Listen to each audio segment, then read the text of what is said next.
Here's a very famous puzzle. You've just been brought to a crime scene and you're told that a thief took off with a bag of diamonds, escaping on a bicycle. When you examine the scene, you find this pair of bicycle tracks out in the snow. Now the question is, by looking at these tracks, which way did the thief go? Did the thief go from left to right, escaping in this direction, therefore you should run that way? Or did the thief go right to left, riding that way, in which case you should run that way after the thief? Which way did the thief go on the bicycle, just by looking at these tracks? Now, just to be very clear, I want to make this a mathematical puzzle. I want to talk about just the pure shape of the tracks. It turns out splash marks and tread marks are inconclusive. Whether one track is on top of the other, inconclusive. So it's going to be about the pure shape of these curves. And that's why they're a bit rough on the board, because I was actually trying to copy an actual pair of bicycle tracks on the screen. I was doing my best to be accurate as possible. So, stare at these tracks. Which way did the thief go on a bicycle? Left to right or right to left? So I'm going to pause the video. If you want to stop the video at this pause mark and think about it for yourself, go for it. Have a look at the text below this video because I've got some pictures there of these very tracks. All right, back in a moment.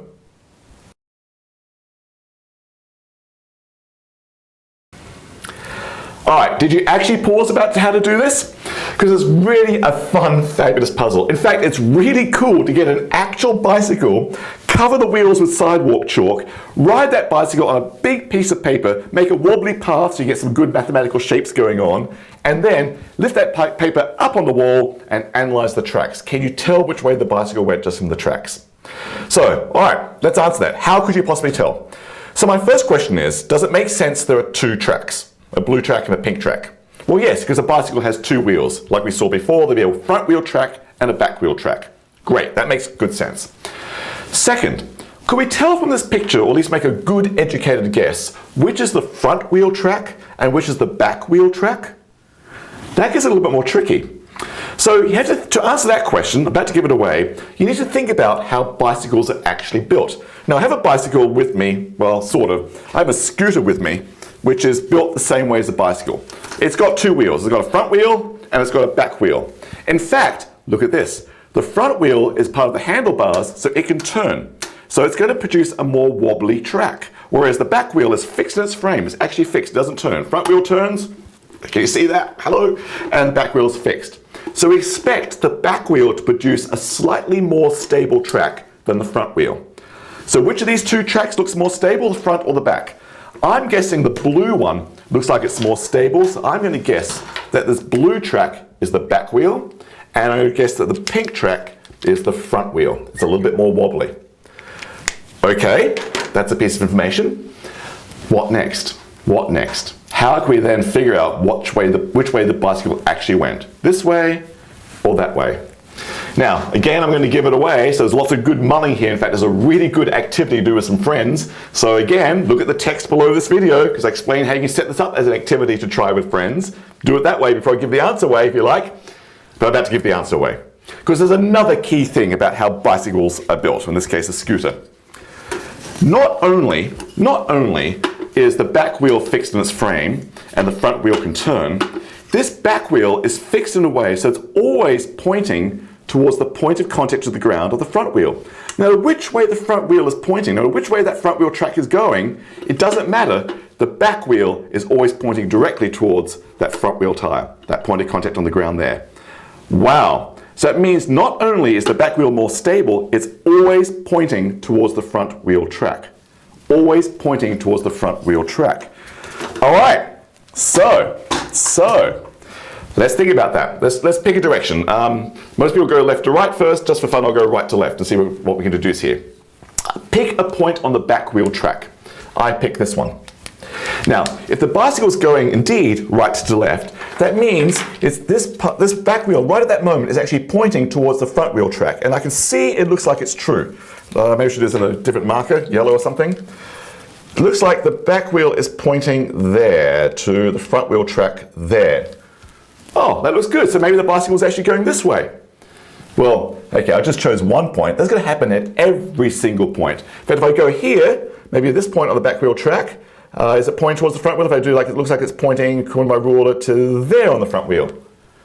That looks good. If I go here, it looks like the back wheel is pointing to there on the front wheel. This is strange. This is strange, because think about it. Another piece of information about bicycles. Not only is the back wheel fixed in its frame, not only is it pointing directly towards the front wheel, it's always pointing towards the front wheel at a fixed given distance, namely that distance I was calling R, the distance between the wheels before. Some sort of distance R, some fixed distance. It looks like this bicycle, if I assume I'm going from right to left, has this length, then it has this length, and then it has this length. It's like on springs. Not going to happen. In fact, you can see I probably chose a really bad set of points on the blue track. If I chose this point on the blue track, and I say, okay, if I assume we're going this way, then the back wheel track right there looks like it's pointing to the front wheel track way up here. And suddenly the bicycle has become a very long bicycle. Things are inconsistent. It cannot be going right to left. Therefore, by powers of deduction, that bicycle must have been going left to right. But I want to check that now. Is the back wheel track always pointing towards the front wheel track at a fixed distance at every point along this curve? Okay, I'll use my ruler. Let's see. I'll choose this point here. It looks like I'm hitting the front wheel track about there. So I'll put my finger there. I don't know if you can see my finger. And the edge of the ruler here is going to be where I think the back wheel track is pointing. What I'm going to do is I'm going to slide the ruler along the blue track. I'm not going to look where my finger is. I'm going to be honest, I will not look where the finger is. So your job is to see, is my finger more or less staying on the blue track, on the pink track, as I trace along as best I can, following the direction I think the back wheel track is pointing at each time. I think I'm doing it pretty well. Is my finger on the pink track? Oh, I guess I've gone off. I think that was consistent. I think that was consistent. In fact, I think we can see the bicycle really was going left to right. Moreover, the length between the wheels, length between the axles is actually this. So we know which direction the bicycle went, and we know how long the bicycle was. I think I made it to be this one. Is that the right length? It looks like it is. This was the bicycle that produced these tracks. And it went from left to right, though you'll get the unpretty side of the diagram this way. Oh, by the way, that explains what I meant by area crossing over. This is like one type of area, then it switches orientation. So when I was talking earlier about different areas, this sort of thing can happen. But we've solved the bicycle puzzle. I just love it. Now, there are a lot of deep questions. For example, will this method ever fail? Well, the answer is yes. If that thief happened to ride a perfectly straight line path, then I couldn't tell which way it's going. Okay, not enough. I need the bendiness. I need the curvature here to get some information. In fact, there's another case where the thief could foil my efforts. If the thief rode a perfect circle, a perfect circular loop, and in fact, let's suppose we'll do it. Let's have the thief really do it. A perfect circular. So be about there, be about there, be about there. In fact, you can see that. Oh, really? I guess my picture's a bit bad, but you can see, because it's symmetrical, the front wheel track should also be another perfect circle. In which case, by that symmetry, it's just too symmetrical. This back wheel track, at that point, can hit the front wheel track this way, but by symmetry, it also hits the front wheel track this way, and that'll be the case wherever I go. Wherever I go, I couldn't tell which way the cyclist was going. Though, all I have to do in this case is wait, because if that thief is riding a perfect circle, then that thief is going to come back to where I am. All right, so there's a good question. Are there any other examples where you couldn't tell which direction the thief was going? Straight line, you can't tell. Perfect circle, you can't tell. Other shapes? That's good to think about. By the way, if you want to go back to school geometry, look at these two circles. Prove the area between these two circles is pi r squared, where r is this length here, the distance between the two bicycle wheels. Can you do it that way? In fact, that was the tease of our last video. No matter what loop you ride, the area between the tracks is going to be pi r squared. So our job now is to prove that. All right, so but I better clean the board. See you in a moment. Okay, so let's have our cyclists ride some very weird paths. For example, suppose we force the cyclist to ride a path with the back wheel following a perfect square. What do I mean by that? What's the cyclist have to do? So the cyclist will start somewhere, great. Back wheel on the perfect square, and it's going to ride along that straight side. No worries, no worries, no worries. Back wheel on this path, back wheel's on the path, and we get to the corner. So what's the cyclist going to have to do to get the bicycle on this top edge of the square? I guess pivot, and then carry on like that. Is that right? And then pivot again, carry on like that, then pivot again, and then back to start, pivot. All right, so that's the back wheel track. We'll force it to follow a square. So the question is, what was the front wheel doing? It was there, whoops, there, and then pivot, there, then pivot, there, my arms and hands are getting all contorted. Maybe you can see the front wheel is doing something like this. Pivot, pivot, pivot, whoops. Well, it should all be the same, all the same. In fact, what is that length there? Oh, I didn't do it very well, but this is the radius, the distance between the two wheels. Okay, so the back wheel track is in blue, the front wheel track is this little bumpy thing in pink. The question was, what's the area between those two tracks? Well, the area comes in 4 parts. There's a quarter of a circle, quarter of a circle, quarter of a circle. In fact, I can see those areas adding up to 1 quarter, 1 quarter, 1 quarter, 1 quarter, a full circle. The area between the front wheel track and the back wheel track in this weird square path is pi r squared. R again is the distance between the two wheels. Yes? So, if you were to ride a perfect square path, I can now see that you will have the area between your tracks is pi r squared, no matter how big a square you did. But if you did a rectangular path, I bet you can see the same thing is true. Any rectangular path you ride, the area between the tracks is guaranteed to be pi r squared. Alright, so what about a more complicated path? Like suppose I did a 5-sided shape, random 5-sided shape. Oops. If the cyclist were forced to ride that path, what would happen? Front wheel will go pivot. So you go front wheel will go shoop and then pivot, then pivot, then pivot, then pivot, then pivot. And then the question is, what's the area between the tracks if you followed a pentagonal path? But I didn't even do a regular one. It was kind of wonky this time. But can you now see that I get all these little circular wedges which add up to 1 full turn? Did we not prove the exterior angles of a polygon must add up to 360 degrees? In which case, all these little wedges, this wedge here, and this wedge here, and this wedge here, and this wedge here, and that wedge here, add up to pi r squared. The area between the tracks is guaranteed to be pi r squared. In fact, if you did like a 17-sided polygon and just always turn left, you can get little wedges because the exterior angles always add up to 1 full turn. Those wedges make 1 full circle. The area between the tracks is guaranteed to be pi r squared. In fact, let's have some fun with this. Let me clean the board. You can watch me clean the board this time. I won't edit this one out so you can see how smudgy it goes. So here's my cloth. I'm cleaning the board.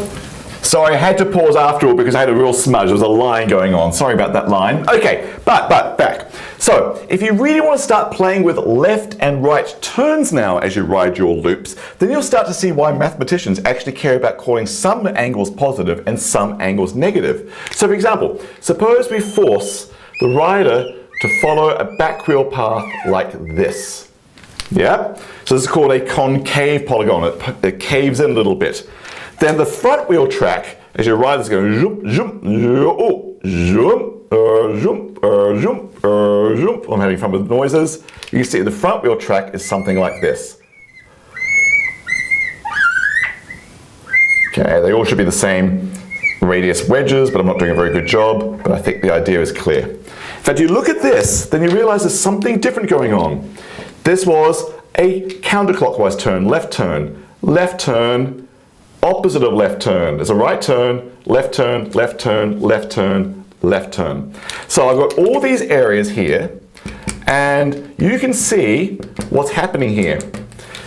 Quarter of a circle, quarter of a circle, quarter of a circle, quarter of a circle, quarter of a circle, also quarter of a circle, but of a different character. So if I call that a positive quarter of a circle, and a positive quarter of a circle, and a negative quarter of a circle, and a positive quarter of circles, they just cancel each other out, and a quarter, I can see what I'm left with is the first quarter I had, where is it? This one is this quarter. Then I add this quarter. Then I undo that quarter, so I'm back, that's gone, out the way. Then I add back that quarter, then I add in that quarter, and then I add in that quarter. I get 1 full turn, so I get pi r squared of area. So, if you count left turns as positive area and right turns as negative area, then the sum of all those areas is back to being pi r squared. Whoa! So when I talked about earlier about change of orientation of area, that's what I meant. All right, so we've just learned. If we don't have KV in polygons, we have polygons that always bulge out, you're always turning left or something, then we know that the area of the wedges you get is going to be pi r squared. So I'll just deal with that case, because what I'll go to now is what we're doing at the very beginning. Most people do not ride polygons for their back wheels. They do smooth loops, smooth journeys like this. In which case they get a front wheel, if I'm always turning left, a front wheel track that's something like this. And our challenge was to prove that the area between those two tracks is also pi r squared, that you cannot escape that area. How can I possibly do that? Well, here's the thing. We know it's true for polygonal tracks. If someone rides a polygon, then we know we can get area pi r squared. So I can approximate this back wheel path by little straight line segments and make it a polygon. I know it's not perfect, it's just an approximation, but actually, if I do my polygon pretty well, yeah, it's not bad approximation. Then if I look at this approximation, what's the front wheel track that goes with it? It'd be like go straight and then you do a little wedge. Then you go straight, you do a little wedge, little wedge, little wedge, little wedge. My picture's not very good, but you see what I'm trying to draw here? All right, and we know from a polygonal path, from a path that goes on a polygon, all these little wedges add up to, well, something weird there, didn't do a very good job, sorry, add up to pi r squared. Now, these wedges are kind of trying to fill up the space between the two original tracks, so it looks like it's a bad approximation. So the area between the two tracks is very badly pi r squared. Could I do a better approximation? Well, yes. I could take my back wheel track and make it even shorter little side lengths everywhere, little short side lengths everywhere. So I'm really approximating by like a million-sided polygon, all these little straight little segments here. In which case the front wheel track is going to be doing this sort of thing.